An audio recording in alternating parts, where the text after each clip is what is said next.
160 metre നീളമുള്ള ഒരു train 200 metre നീളമുള്ള ഒരു പ്ലാറ്റ്ഫോമിൽ കൂടി കടന്നു പോകുമ്പോൾ ഒരു പോയിൻ്റ് കടക്കാൻ 8 സെക്കൻഡ് വേണ്ടി വരുന്നു. എന്നാൽ ആ ട്രെയിനിന് പ്ലാറ്റ്ഫോം കടന്നു പോകാൻ എത്ര സമയം വേണ്ടി വരും? അപ്പോൾ ഇവിടെ ട്രെയിന് പ്ലാറ്റ്ഫോം വിട്ടു പോകുന്നതിന് വേണ്ടി ഉള്ള സമയം കണ്ടുപിടിക്കാൻ ട്രെയിനിൻ്റെ വേഗത അറിയണം. ട്രെയിനിൻ്റെ വേഗത അറിയുന്നതിന്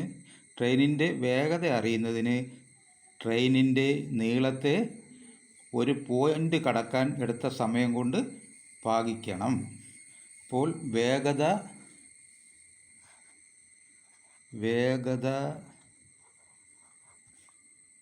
സമം ട്രെയിനിൻ്റെ നീളം 160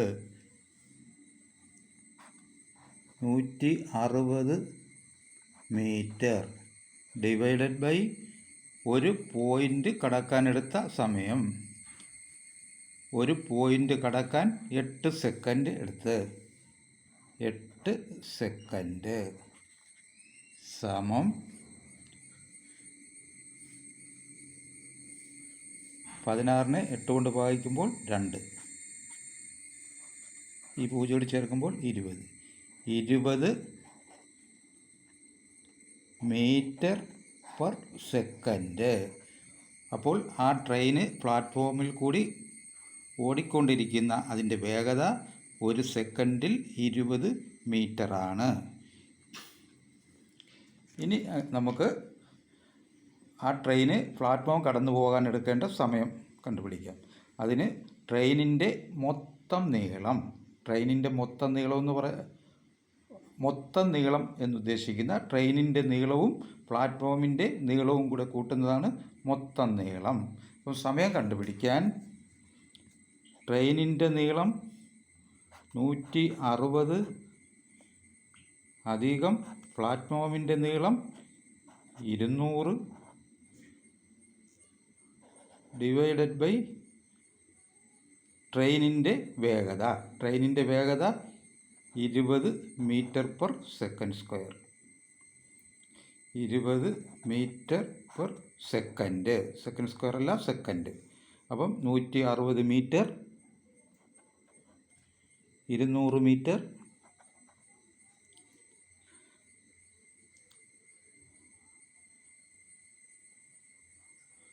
സമം 360 മീറ്റർ.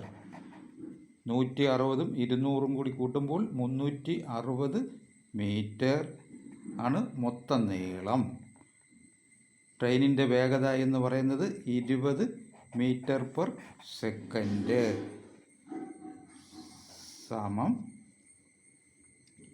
360ൽ ഈ പൂജ്യവും കൂടി കടന്നു പോയാൽ വെട്ടിപ്പോയാൽ 32, 2 കൊണ്ട് ഭാഗിക്കുമ്പോൾ 18.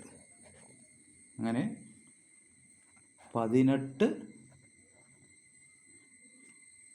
സെക്കൻഡ് വേണ്ടി വരും ട്രെയിനിന് പ്ലാറ്റ്ഫോം കടന്നു പോകാൻ.